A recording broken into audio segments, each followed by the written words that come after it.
Hi bitches, what's good? It's Janae, and today, unfortunately, something has happened. I do feel the need that we need to go ahead and talk about. If you haven't heard, Eden Didal, Joslyn, and Jaslene, they were in Hollywood and they were assaulted and robbed, and it was a hate crime situation. It seems to be that a large group of men, about 8 to 10 men, singled them out and attacked them and harassed them and robbed them. This is very unfortunate that a type of thing like this would happen, especially in fucking Hollywood, in LA. Um, crimes against trans people still happen all over. We are a discriminated against and oppressed minority.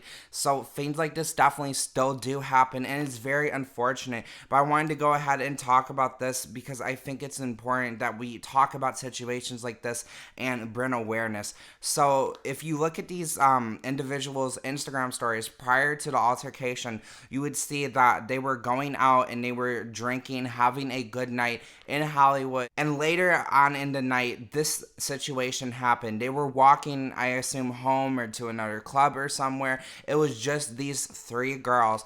And these men came up and started harassing them, and they filmed it and they even posted it. I believe that they have taken it off of Instagram, but you can find the videos, all over. The whole unedited video is, I believe it's on YouTube if you search for it. It's also, if you go to Eden Nadal's Instagram, she posted a lot of shit. Anyways, I really hope that the people who did this can be brought to justice and that there can be some sort of peace about the situation.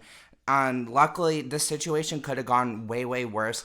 Honestly, Joslyn did get hit in the head pretty hard, and I think Blaire White said that her skull was cracked, but I didn't hear anyone else saying that, and I'm not sure. So if that is true, then yeah, that's very unfortunate and that's very sad. A bike, it looks like, was thrown at Joslyn, but I don't think it hit her, and she was apparently robbed at knife point off camera. Eden had her phone stolen, and then she had to pay the guy to get it back, essentially. So yeah, it was just a very unfortunate situation. I wanted to bring up safety as being a minority, especially trans women. As trans women, what can we do to be safe when we go out in public and things like this? Now, one of the things that I definitely advocate for is carrying some sort of protection, no matter what that may be. If it's mace, if it's a taser, if it's a gun, if it's a knife, regardless of what it may be, a fucking rape whistle. You know what I mean? But I don't even care about legalness. Legalness at this point is less important than protecting your own life. So I would just say, do what you need to do to make sure you're safe. And also, don't go places alone if you are worried or think you might not be safe or you can't handle a situation on your own.